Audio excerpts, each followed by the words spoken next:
Bonsoir à tous. Ce soir, nous recevons une femme, une mère d'origine guinéenne qui va nous parler de son pays, de sa culture et de la transmission des us et coutumes dans son pays. Ce soir, elle mettra un accent particulier sur la transmission des us et coutumes afin que nos progénitures, nos enfants, aient une identité culturelle forte et solides qui les permettront de mieux passer le stade de l'adolescence afin d'être des personnes complètes contre toutes les adversités qu'ils pourront rencontrer dans la société. Ce soir, nous recevons une grande dame. Même si elle se dit féministe, cela n'empêche qu'elle respecte ses us et coutumes. De quoi est-ce que je parle concrètement? Regardez simplement la suite de la vidéo. Bonjour Béatrice, merci d'avoir accepté mon invitation. Donc, je suis très ravie de t'accueillir sur notre chaîne ce soir.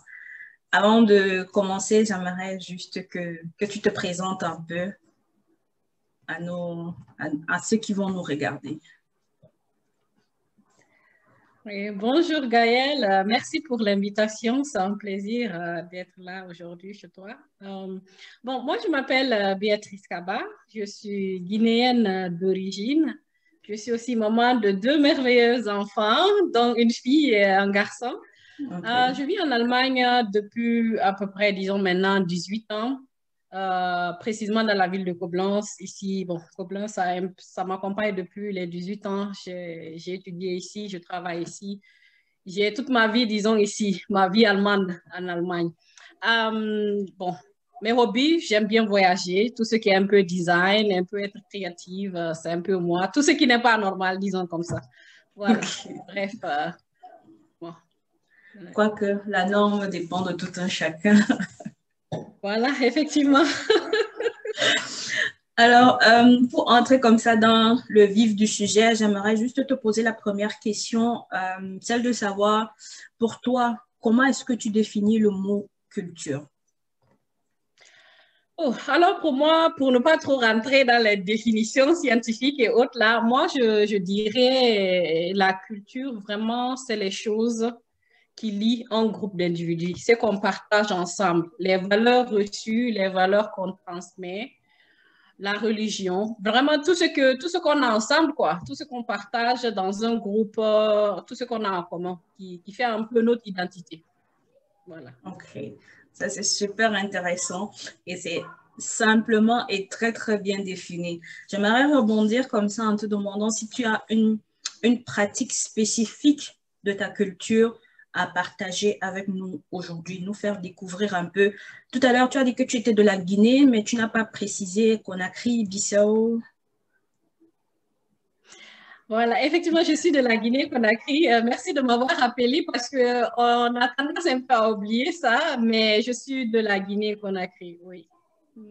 Alors, aujourd'hui, comme ça, parce que comme tu sais, mon objectif plus ou moins sur les réseaux, bien sur la toile, c'est de mettre comme ça des lumières sur des pratiques plus ou moins oubliées ou alors de faire comprendre aux gens que nous ne devons pas avoir honte de nos origines, de nos pratiques, de nos mœurs, de nos us et coutumes. C'est pour cette raison que j'ai voulu créer cette nouvelle rubrique de dire que voilà, parfois on a des préjugés sur des trucs qu'on ne connaît pas ou qu'on connaît mal. Mais si quelqu'un nous parle d'un bout ou d'une pratique, c'est vrai qu'on ne peut pas tout parler, mais juste d'un aspect que peut-être tu maîtrises le mieux ou alors que tu as envie de faire partager, de faire connaître, qui susciteront peut-être les curiosités ou alors qui éveilleront ou bien qui éduqueront, ou alors certains qui avaient des mauvaises connaissances ou alors comment dirais-je, des préjugés, peut-être je me répète, mais ça leur permettrait effectivement de savoir que, ah tiens, en fait, ce n'est pas ce dont je pensais. C'est peut-être beaucoup plus profond, beaucoup plus intéressant, beaucoup plus joli. Pourquoi ne pas creuser davantage? Donc, c'est pour ça que je te réitère ma deuxième question, comme ça à l'instant. Quel est cet aspect de ta culture que même peut-être avant avant d'aller jusque-là, est-ce que tu peux juste nous préciser, genre, j'aimerais juste que tu nous parles un peu de quelle région, parce que je suppose que la Guinée-Conakry, c'est un très grand pays avec différentes provinces, différents villages. Est-ce que, avant d'entrer vraiment avant de répondre à la question, tu peux un peu nous situer pour ceux ou bien pour ceux qui ne connaissent pas la Guinée, pour ceux voilà, qui entendent parler de la Guinée de la première fois, qu'ils comprennent, ou bien lorsqu'ils vont voir la carte de la Guinée, qu'ils essayent de voir d'où tu viens exactement. Voilà. Alors, OK, bon, et la Guinée, chez nous, disons, c'est un peu simple. La Guinée a 4 régions naturelles. Nous avons la Basse-Côte, qui est un peu une région sous-sous, et c'est là aussi la capitale se trouve, au Conakry. Après la Basse-Côte, nous avons la Moyenne Guinée. Là, c'est typiquement la région des Peuls. C'est la langue parlée et un peu les cultures, traditions Peuls. Après, là, nous avons la Haute-Guinée. La Haute-Guinée, c'est la région des Malinké. Et il y a enfin bien la Guinée forestière. Et là, c'est aussi, bon, la région des forestiers, je dirais comme ça. Okay. Moi, personnellement, côté culture, je dirais, je suis multiculturelle parce que même étant guinéenne, j'ai mes origines un peu dans toutes ces 4 régions. C'est mon identité. Et maintenant, il y a 3, disons, régions qui m'ont un peu plus influencée. La Basse-Côte, parce que Conakry, c'est là où vivent mes parents, c'est là où j'ai passé la majorité de mon temps. Et ma maman, elle est Peul, cela vient d'origine de la Moyenne Guinée. Mon papa, il est malinké, il vient d'origine de la Haute-Guinée et c'est un peu dans l'éducation et dans les familles, tu as les 2 côtés. Tu as le côté maternel qui essaye bien sûr de te donner, disons, ces cultures, ces traditions. Et tu as le côté paternel aussi qui veut la même chose. Et enfin, tu as le milieu là où tu vis, comme chez moi, à Conakry, là où on apprend un peu plus tôt la culture, disons, un peu sous-sous, la manière de vivre, le savoir-faire, le savoir-vivre sous-sous, parce que voilà, on vit là. C'est une langue d'ailleurs que je parle parfaitement aussi. Et donc, c'est pourquoi je dirais, je me vois un peu comme multiculturelle quand même. Mais une chose nous lie un peu dans toute la Guinée, c'est que vraiment, la Guinée est majoritaire, disons, musulmane. Et du coup, dans l'éducation, la religion s'implique beaucoup dans l'éducation. On grandit avec. Donc, ça, sur ce point, l'éducation se ressemble un peu dans les différentes cultures. Mais si on prend, par exemple, le côté tradition, les coutumes, l'habillement, par exemple, chaque région se définit par ses propres designs. Hein. Et là, lorsque tu es en Basse-Côte, là, on parle souvent de Kendeli. Si c'est la fête de la Guinée, les femmes de la Basse-Côte, elles s'habillent typiquement en Kendeli. Et la Moyenne Guinée, c'est le lépi que moi, personnellement, j'adore beaucoup. La Haute-Guinée, là, il y a la fête, il y a surtout le bleu du Bara qui est un peu aussi, par exemple, pendant les fêtes de Mamaya et autres. Là, c'est des fêtes traditionnelles qu'on porte là. Et la Guinée forestière aussi, on a les designs qui sont typiquement pour la région. Donc, du coup, tu as là, tu vois quand même un peu la différence dans l'habillement, les cultures et puis aussi les langues, bien sûr. Hein, les langues qui sont là aussi, qui sont différentes et aussi les mains, disons, la nourriture qui est un peu aussi typiquement dans chaque région. Moi, la région Peul, par exemple, on parle beaucoup du lait caillé. On fait beaucoup le lait caillé là-bas. Lorsque tu nais, tu grandis. À ta naissance, déjà, en tant que bébé, on te donne du lait caillé. Voilà. Oh. En tout cas, en passant, Voilà. il est très bon. Hein. J'ai déjà eu l'occasion d'en boire. Honnêtement.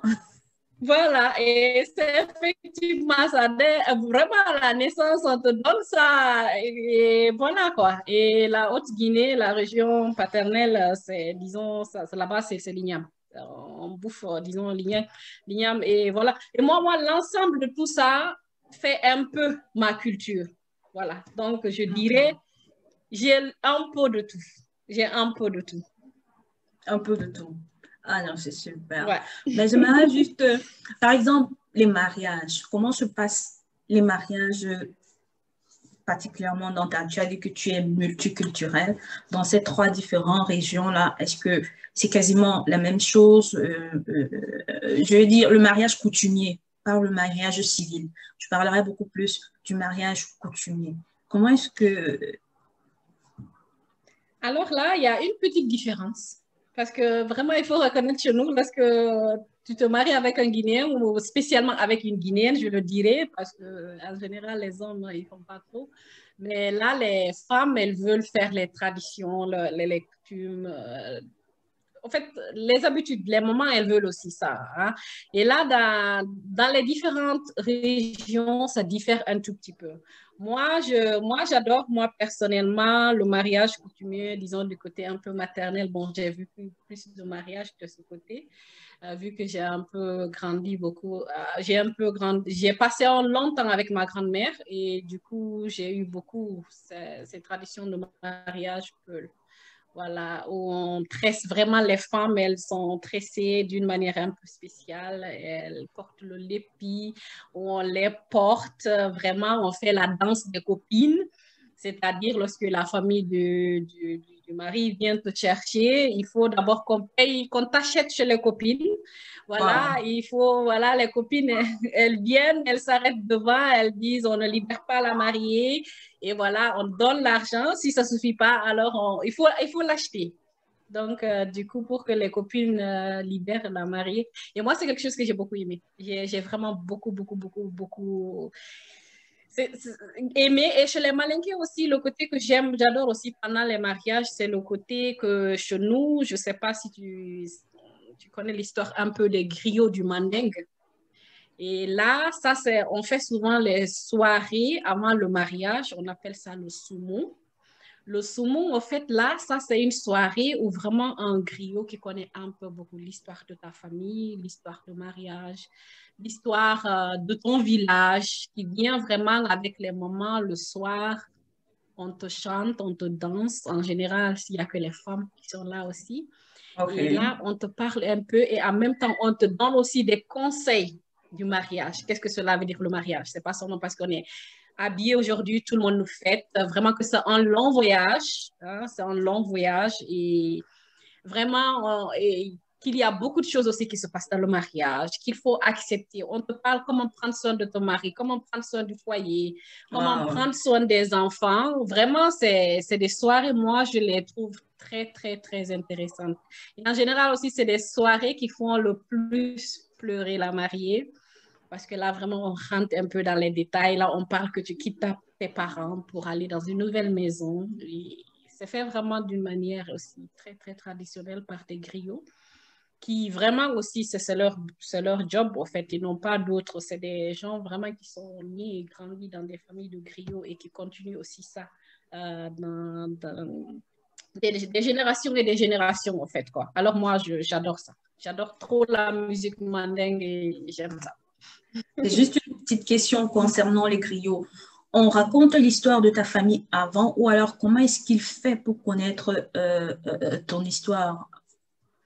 Parce que tu as dit tout à En l'heure fait, que pour un connaître ton griot. histoire, en général, il y a toujours une personne qui l'approche. Et OK. en Guinée, toutes les familles ont un peu leurs histoires, disons, toutes Mhm. les régions, ces 4 régions naturelles. Et Mhm. en général, les griots aussi, c'est des gens qui apprennent ça dans leur formation. Voilà, l'origine des Peuls, qu'est-ce que les Peuls ont fait pour la Guinée. On apprend aussi l'origine des Malinké, qu'est-ce qu'ils ont fait pour la Guinée, et ainsi. Et en général, ce qu'il fait, il connaît l'histoire de ta région naturelle et l'histoire de la famille. Il y a quand même quelqu'un qui l'approche, qui explique un peu. Mais Mhm. aussi, c'est le genre de soirée aussi, lorsque par exemple, il y a des remerciements à faire à la mariée ou bien les parents aussi qui donnent aussi des messages, par exemple, qui disent l'enfant ne m'a pas trop fatiguée, elle s'est vraiment comportée d'une manière digne dans la famille. Voilà, on donne toutes peut-être une soirée avant, toutes ces informations au griot et après, là, la soirée, on parle un peu de ça, quoi.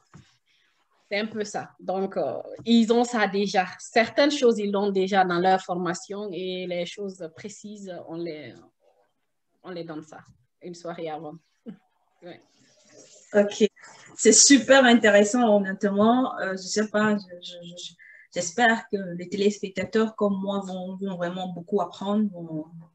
C'est C'est vrai que je dirais juste qu'il y a les similitudes par rapport aux Peuls. Tu vois, quand tu as parlé tout à l'heure pour les Peuls avec les mariages traditionnels au Cameroun, là, spécifiquement dans la région de l'Ouest Cameroun, le fait qu'on achète et tout ça, le passage, le payage, chez nous, ça se transforme plus en, voilà, il n'y a pas de carburant, j'ai fait l'accident et tout ça pour montrer que, voilà, si tu viens chercher la femme, c'est que tu es capable, tu es capable et puis tu dois valoriser un peu celle que tu viens chercher.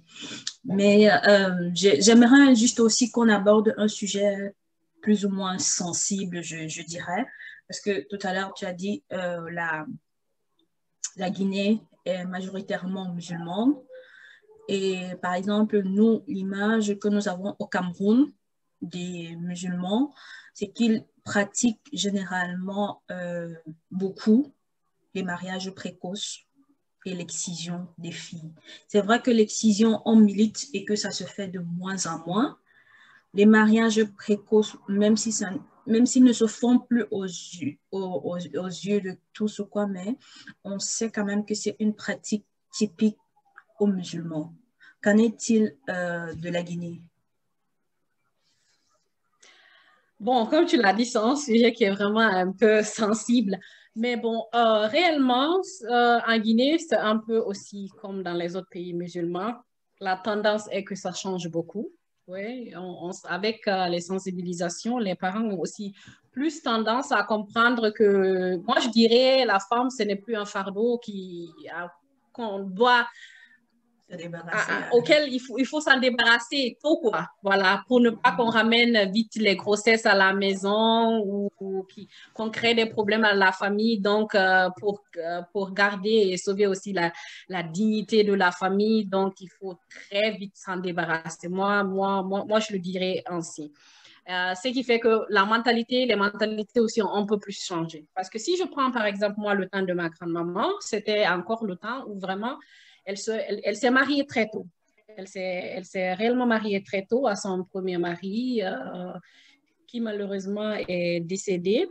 Donc, ce qui fait à ce temps, au fait, tu naissais, je dirais, en tant que fille, c'était pas le genre qu'on dit, OK, tu vas à l'école, tu as une mission, tu as quelque chose à remplir. En fait, tu es là, tu nais, tu sers un peu la famille, tu soutiens la famille, mais à un moment, tu dois aussi partir quelque part. Donc, plus la fille, elle va tôt, plus c'est mieux, plus on a peu de stress. Moi, je traduirais ça comme ça. Okay. Par mes propres mots. D'autres le diront peut-être autrement, c'est la tradition, il le faut, ceci, cela. Et moi, je dirais réellement, c'est plutôt cette histoire, il faut qu'elle parte tôt, il ne faut pas qu'elle ramène l'enfant ou il ne faut pas qu'elle voie quelqu'un. Donc, ce qui fait qu'il y a beaucoup de mariages, il y a eu dans le passé beaucoup de mariages arrangés. Du fait, genre, que la fille, tu ne connais même pas ton mari et ton mari ne te connaît même pas. Mais avec le temps, ça a réellement changé. Moi, je fais partie de la génération des filles qui ont quand même eu le choix de choisir leur mari. Et je pense que j'ai mes cousines, j'ai mes sœurs aussi qui ont réellement eu le choix de choisir aussi leur mari. Mais par contre, c'est quelque chose qu'il faut reconnaître que ça se pratique encore et toujours dans les petits villages.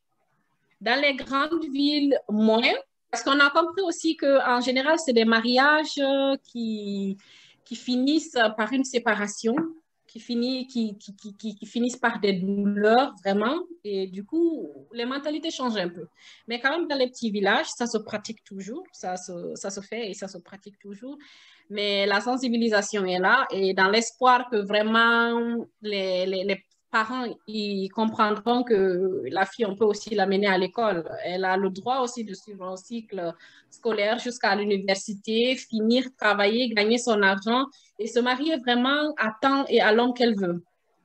On essaie, la communication est là, il y a beaucoup d'ONG qui font le travail, mais quand même, je pense qu'on aura besoin de beaucoup de temps avant qu'on ne comprenne parce que se marier tôt, beaucoup de familles, le mariage, on définit la femme quelque part par le mariage, quelque chose que moi, personnellement, je ne trouve pas assez bien. Concernant l'excision, je dois le dire, avec le temps, ça a beaucoup changé. Ça a Ok. extrêmement beaucoup changé parce que moi, par exemple, c'est des histoires que je n'entends plus dans ma propre famille où vraiment c'est les discussions, on dit on va faire l'excision des filles, il y a ceci, il y a cela. Vraiment, les mentalités ont beaucoup changé avec le temps. Et j'espère aussi que les peu de familles qui le pratiquent aussi en Guinée, que peut-être tôt ou tard qu'on comprendra qu'on ne fait pas du bien à la femme avec ces genres d'actes. En fait. Ok. Mm. En tout cas, Béatrice, je te remercie vraiment pour ces réponses qui sont très édifiantes et très clarifiantes. Pour passer comme ça à ma prochaine question, j'aimerais juste te poser comment est-ce que la culture guinéenne peut influencer une personne? Je m'explique. Par exemple, je dirais qu'il y a un mariage mixte, supposons un mariage mixte entre un Guinéen et une non-guinéenne. Comment, en général, non, je veux dire, si tu as déjà vécu cette expérience ou entendu cela, comment est-ce que ces personnes non guinéennes s'approprient ou bien embrassent la culture guinéenne de leur conjoint? Bon, moi, j'ai vécu l'expérience parce que j'étais avec un Allemand, donc du coup, et réellement, disons, j'ai pas trop tendance guinéenne. Donc, ce qui fait que je peux dire, la première des choses, c'est par d'abord la nourriture. Là, parce que c'est le chemin le plus rapide, le plus facile. Bien sûr, il y a les langues aussi qu'on entend. Mais surtout aussi, je dirais, parce que, bon, moi, je sais pas, mais dans nos familles, par exemple, nous, on nous éduque aussi en tant que filles, histoire, quelque chose qu'on parlait tout à l'heure, qu'on doit très vite prendre la responsabilité pour la famille. C'est-à-dire qu'on doit être une femme qui est brave. Il faut préparer pour le mari. Il doit manger. Et à la fin, lorsque tu grandis dans ce genre de culture, même si tu vis en Europe, tu as tendance à toujours faire la même chose. Alors moi, je me définis, je me vois comme féministe, mais jusqu'à présent, je suis le genre, je vois les tâches ménagères à la maison, je les fais, en fait. Je ne discute pas ce genre d'histoire avec un homme. Et du fait aussi que, je dirais, tu rentres à la maison, tout est fait, tout est... En fait, j'ai eu, disons, le feedback qu'on me dit, toutes les Africaines sont comme ça, qu'elles préparent tous les jours pour leur mari, que le mari ne fait rien ou qu'on ne dispute pas avec le mari ou toutes les Guinéennes. Je dis, bon, moi, je ne sais pas si toutes les Guinéennes sont comme ça, mais moi, du moins, j'ai un peu appris ça. Voilà, c'est nos coutumes, c'est la tradition, ça a été donné que, voilà, tu dois chouchouter le mari et voilà, quoi. Donc, du coup, c'est ça. Je dirais, c'est un peu comme ça, mais aussi les voyages dans le pays. Et beaucoup aussi la musique. Par exemple, parce que moi, quelqu'un qui est avec moi, que tu veuilles ou pas, le mamaya, la musique, disons, mandingue, c'est quelque chose que tu vas vivre avec. Voilà. Et je parle aussi beaucoup mes langues avec la famille, avec tout le monde. Et je mélange même que toi-même, tu es curieux parce que tu entends un peu les nuances pour poser la question, mais quelle langue tu parles? Voilà, en fait, c'est le moment où une personne qui n'est pas guinéenne, je dirais, qui vit peut-être par mois, par exemple, là, aura contact un peu à mes cultures, quoi. Voilà. Je voudrais savoir, parce que généralement ici en Belgique, parce que j'ai passé une partie de mon adolescence en Belgique, on entendait une anecdote comme ça que les Guinéens ne se marient qu'entre eux. C'est vrai que tu viens de dire que tu t'es marié avec un Européen, mais en général, les hommes, même s'ils ont une autre copine ou une autre femme, en général, ils ont une femme en Guinée, pardon. Donc, c'est pour ça qu'en général, on les a collé cette étiquette-là que les Guinéens ne se marient qu'entre eux. Est-ce que c'est vrai? Hormis ton cas, je crois que tu es une exception peut-être. Voilà, bon, je dirais même que je fais partie des exceptions. Oui, bon, en fait, ça a aussi un peu à voir à faire avec l'éducation. Parce que les parents, ils souhaitent toujours qu'on ait une femme guinéenne. Et ça dépend aussi dans quelle région tu es. Lorsque tu es en Moyenne-Guinée, la Haute-Guinée, bon, oui, en Basse-Guinée, un peu moins. En Guinée forestière, bon, là aussi, on est un peu libéral, je dirais. Mais en général, on souhaite on veut que le garçon qu'il rentre, qu'il ne reste pas, en fait, voilà. On veut on veut que les enfants, ils apprennent nos langues, voilà, les coutumes du pays. Et en général, les parents disent aussi souvent que c'est la femme qui peut transmettre. Parce que dans nos coutumes, les femmes sont à la maison, des bonnes mamans au foyer, je dirais. Mais les hommes sont souvent appelés à aller travailler, à prendre soin de la famille. Vraiment aussi, un bon frère guinéen n'a pas peur de la responsabilité, je dirais comme ça. Ils prennent quand même soin de leur famille parce qu'on les a, c'est quelque chose qu'ils ont reçu depuis l'éducation. Et du coup, on se demande, est-ce qu'une autre femme peut donner cette éducation aux enfants? Parce que Ok. la maman, elle joue un grand rôle. Et souvent, on reste entre nous, voilà, pour calmer la famille, parce que la famille s'oppose aussi beaucoup. Chez nous, les mariages, il faut voir, ce n'est pas je rencontre un homme, on s'entend bien, on se marie. Lorsque les familles ne veulent pas que vous vous mariez, c'est un grand problème.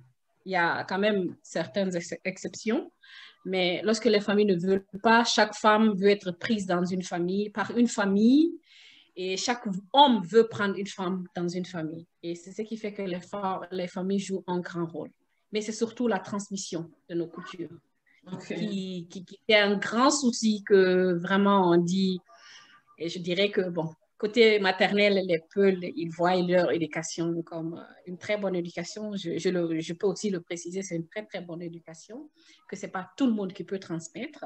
Et du coup, on reste entre nous. Même en Guinée, même en Guinée, vraiment, il y a des régions et il y a des villages, ils veulent rester entre eux. Ils veulent rester entre eux. Malgré que les tabous se brisent, même en Guinée, avant, c'était, bon, je ne sais pas, il y a des années, un Peul qui marie un Malinké, c'était des histoires, ou un Peul qui marie un forestier. Alors là, c'était toute une autre histoire. Ok. Mais avec le temps, ça change, ça change. Mais c'est plutôt, moi, je pense, c'est la transmission, parce que là, on a plus confiance à la Guinéenne qu'elle donne, qu'elle transmette certaines valeurs que peut-être une étrangère qui viendra aussi avec ses propres valeurs. Et dans ce là, c'est tout le temps. Et on a beaucoup de familles autour. Facile à gérer entre nous, je dirais. Yeah. En tout cas, merci pour tes réponses. Je te poserai une dernière question. Donc, tout à l'heure, tu parlais du métissage des langues. Tu parlais que toi-même, tu es multilinguiste. Tu parles plusieurs langues maternelles. Qu'est-ce que tu penses, je veux dire, de nos jours, la transmission de langue maternelle? C'est vrai que on a parlé de ton cas, si tu veux, tu en parles, si tu veux, tu n'en parles pas, c'est libre à toi. Mais je veux dire, dans un cadre général, que dirais-tu de la transmission, je veux dire, l'ampleur de la transmission des langues maternelles de nos jours? Alors moi, je trouve ça, c'est quelque chose qui est très important parce que nos langues, c'est nos identités. Lorsque je me vois en tant qu'Africaine qui vit en Allemagne, lorsqu'on me demande, une autre personne me voit, on verra d'abord l'Africaine en moi. Lorsque je suis dans le milieu africain, on demandera, tu viens de quel pays? Je dirais, je suis guinéenne, voilà.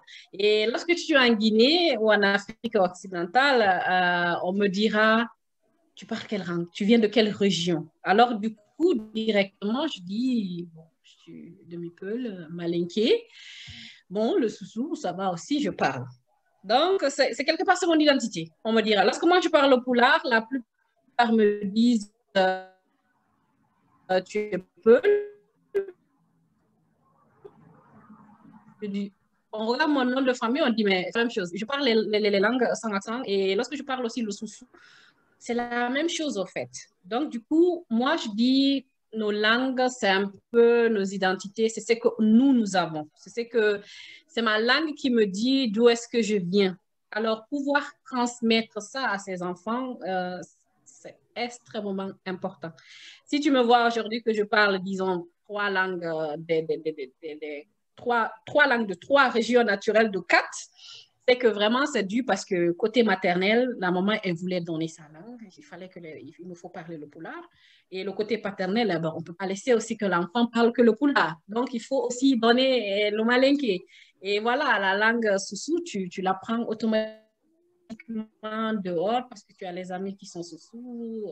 En fait, c'est la langue qui domine dans la région. Mais malgré que c'est le soussou qui dominait, on pouvait très bien parler le poulard et le malinké. Voilà, à la maison, c'était en mix. Et lorsqu'on est enfant, on est petit, vraiment l'intelligence est là. On pratique, on parle les langues sans réfléchir, on prend les exemples et on grandit avec le temps. Donc, pouvoir transmettre ça, c'est quelque chose de très important parce que ça fait notre identité. Moi je le dirais. Si j'avais la chance de le faire avec mes enfants, qu'ils parlent toutes ces trois langues, je l'aurais fait. Malheureusement, je ne l'ai pas. Je n'ai pas pu cette étape, réussir cette étape dans ma vie, mais ça, c'est dû aussi à d'autres facteurs. Mais moi, je dirais, nos langues, c'est nos identités. Ça me dit, je parle le poulard, lorsque je suis avec les Peuls, je me sens avec eux. Lorsque je parle le malinké, c'est la même chose. Je me sens dans ma famille, en fait. Soussou, c'est la même chose, en fait. C'est comme si je suis assis, on dit c'est des Guinéens, je me sens directement dans la famille. Ok, voilà. En tout cas, mais bon, c'est vrai, tu as dit dû à certains facteurs, tu n'as pas pu enseigner ta langue à tes enfants, mais moi je dirais juste il n'est jamais trop tard, il ne se fait jamais trop tard. C'est vrai que tu as dit que je suis dans mon monde, mais voilà, j'aime bien la transmission des langues, comme tu dis, je trouve que c'est important, c'est identitaire. Même si l'enfant entend, ne parle pas, c'est déjà un pas. Je dis, c'est vraiment son identité. Bon, je t'encourage vivement. Voilà, je sais que c'est pas évident, je peux te comprendre, mais c'est toujours possible. c'est toujours possible. Ouais, là, je suis parfaitement d'accord avec toi. Je suis parfaitement d'accord parce que là, moi, je vois lorsque ma maman, elle est là, le petit, combien de mots. Du fait seulement que je communique avec la maman, on parle nos langues. Et là, il attrape. Et voilà, je trouve ça aussi très merveilleux que j'ai une grande maman qui aime bien parler ses langues, même avec le petit. L'envie est là. Elle veut aussi transmettre ça. Parce que quand même, moi, je dis aussi, lorsqu'on vit en Allemagne, par exemple, on a un peu un problème de choix. Parce que pour ceux qui vivent, disons, dans les Africains ou les Guinéens qui vivent dans les pays francophones, le français, on n'a plus le problème du français. Cela veut dire, à l'école, tout le monde apprend le français. Donc, du coup, peut-être le choix est, est-ce que je parle malinké ou peu lorsqu'on est mixé, mais lorsqu'on est seulement peu, le malinké, là, on parle directement sa langue aux enfants. Tandis que je me dis, lorsqu'on est en Allemagne, ça devient un peu compliqué parce que là, tu te dis, je donne le français aux enfants, une langue avec laquelle ils parlent avec tout le monde, ou je donne mes langues maternelles. Moi-même, je dois apprendre l'allemand. Alors là, tu es vraiment dans un embarras de choix. Moi, par contre, j'ai quand même ma fille qui parle bien le français. Elle fait, dans 2 ans, elle fera le bac franco-allemand, le baccalauréat français et allemand en même temps. Elle sera titulaire de 2. Et donc, du coup, c'était le choix, en fait. Tu les apprends le français, tu les apprends des langues. Et puis, et aussi, il y a une question qui s'est posée où on se disait aussi, j'ai aussi eu le feedback, comme me disait, apprendre une langue que les enfants ne peuvent pas écrire, c'est un peu compliqué. Et comme moi-même, j'étais dans mon stress d'apprendre moi-même la langue, donc j'ai dit, OK, avec le français, ils peuvent apprendre à l'école. Mais malgré, je dois le dire, j'essaie mes langues, j'essaie de les amener presque chaque année en Guinée, afin qu'ils ne perdent pas. Ils s'imprègnent de la culture. Ouais. Voilà, qu'ils apprennent de la culture, qu'ils ne perdent pas leurs identités. Et bon, comme tu l'as dit, il n'est jamais trop tard d'apprendre la langue aux enfants. Ouais. Et moi, je m'aurais beaucoup souhaité si j'avais, par exemple, comme ce que toi tu fais avec l'Académie Yanava, moi, je trouve ça merveilleux. Mais malheureusement, je ne suis pas d'origine camerounaise. Donc, c'est ça le problème. Malheureusement, et moi, j'aurais vraiment kiffé, j'aurais vraiment beaucoup aimé si j'avais la possibilité d'avoir une académie ici où les enfants, même si c'est 1 ou 2 fois dans la semaine, même si c'est disons, où ils apprennent aussi autrement, pas obligatoirement que ce soit la maman qui les force, il faut parler, non, dis ça, il y a ceci, il y a cela, où ils parlent aussi avec d'autres enfants ils voient, hey, c'est trop cool, ça peut être cool. C'est pas seulement pourquoi je dois parler maintenant la langue, peut-être je la parle qu'une fois dans l'année ou quelque chose comme ça, parce que maman dit lorsque tu iras au pays. Mais quand même, ça reste quand même, quel que soit, je dis toujours aussi, notre devoir de le transmettre. Mais une académie, j'aurais rien contre. Si tu vois une Guinéenne qui veut le faire, alors elle a déjà une cliente. Ok, c'est noté, c'est noté. Pourquoi pas? Si je trouve un partenaire guinéen, pourquoi pas? On mettra peut-être sur pied un cours. Pourquoi pas? Vraiment du courage. Moi, je trouve c'est un sujet Merci. vraiment qui est très, très important. Vraiment du courage. Et d'ailleurs, c'est pour moi, lorsque je vois les vidéos comment tes enfants ils parlent le patois, comme vous le dites, Non, ah, justement, c'est pour ça que je me bats en disant que c'est c'est pas un merveilleux. patois, c'est au niveau de langue parce que c'est codifié. OK, C'est une langue comme l'allemand, comme le français. Tu vois, c'est pour OK. ça que je dis, je préfère encore langue maternelle ou langue camerounaise, mais pas Mhm. le patois. Tu vois, je veux dire, on a tellement réduit en patois que, voilà, on sait que c'est pas important quand tu lui dis patois. Mais à partir du moment quand tu dis langue, quelqu'un tend un peu deux fois l'oreille que, mais comment est-ce possible? Et pourtant, c'est possible. Comme tu peux écrire l'allemand, c'est la même chose que tu peux écrire nos langues. Donc, c'est pour ça que je me dis, arrêtez, le simple fait d'arrêter de dire que c'est un patois, c'est une langue, ça donne déjà un peu plus de valeur à nos langues.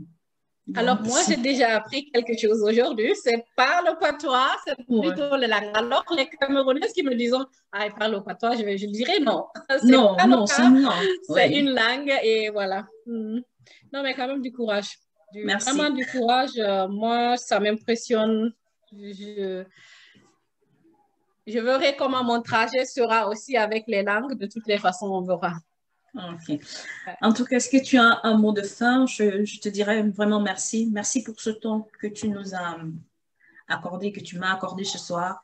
Est-ce que tu as un mot de fin pour tous ceux qui nous Alors, regardent?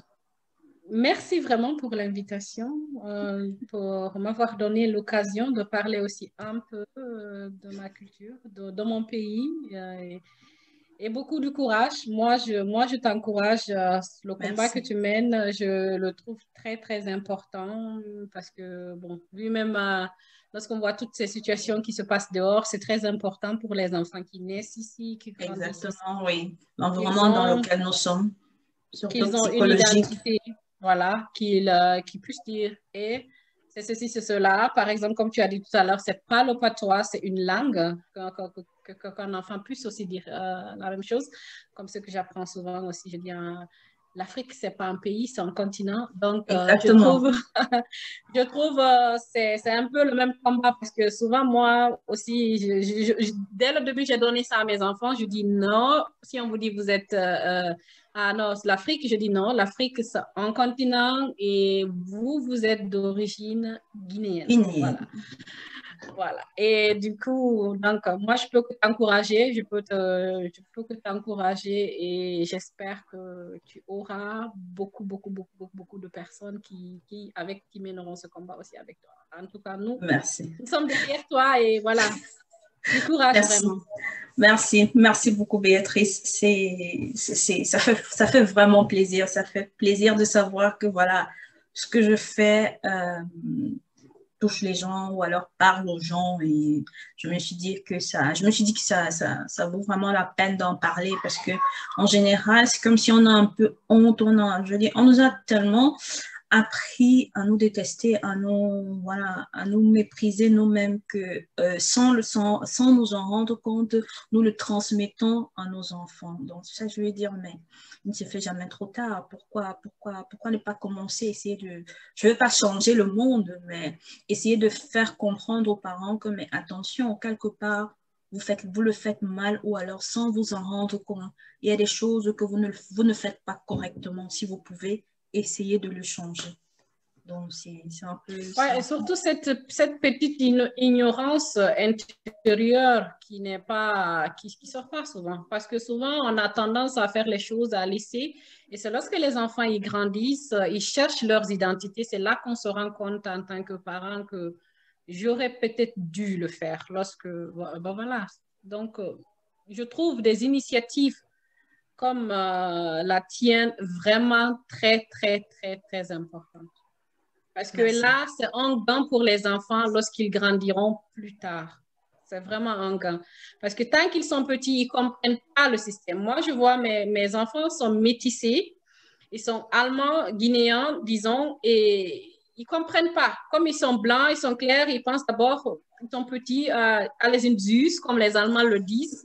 Ouais. Ils ne comprennent pas, mais plus ils grandissent, plus ils sentent, malgré que, oh, j'ai un papa qui est allemand. En fait, moi, je me sens allemande, mais quelque part, on me dit, Tu on es me voit africain. comme une étrangère parce que j'ai Mm. des traits africains, j'ai d'autres locks. Ma peau, disons, mes cheveux ne sont pas glattes, hein, Mm. lisses. Mm. Et du coup, c'est plus ils grandissent, plus ils se rendent compte. Et lorsqu'on a raté de les donner certaines valeurs lorsqu'ils sont petits, lorsqu'on a raté à les donner certaines valeurs lorsqu'ils sont petits, ce qui fait que c'est très difficile de rattraper. Et c'est ce qui fait que beaucoup d'enfants qui grandissent ici font aussi des crises, en fait, à un certain âge. Parce Exactement. qu'ils ont une perte d'identité, ils sont en train de se chercher, ils n'ont pas de stabilité intérieure.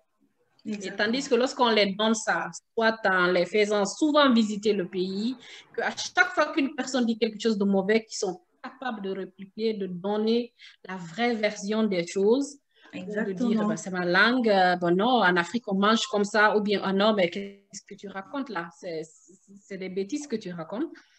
Là, ils ont une autre confiance en soi. Ils ont une identité, moi, je le dis. Et pourquoi moi, je t'encouragerais, vas-y, mène le combat, alors, et surtout, ne te décourage pas. Pas du tout. Merci. Pas du tout. Merci, merci, merci bien, Béatrice. Merci, ça fait vraiment plaisir. Alors, je te dis au revoir et Merci à toi. voilà, merci encore d'avoir accepté l'invitation. Porte-toi bien. Merci à toi, Gaëlle.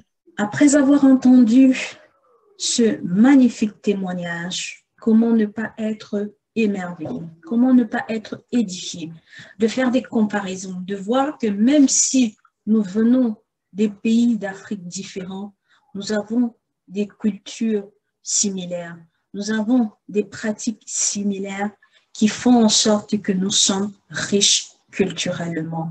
Alors, si toi aussi, tu veux parler de ta culture, si toi aussi, tu veux faire connaître au monde entier que tu as une belle culture, que tu veux partager quelque chose avec nous, n'hésite pas à nous contacter.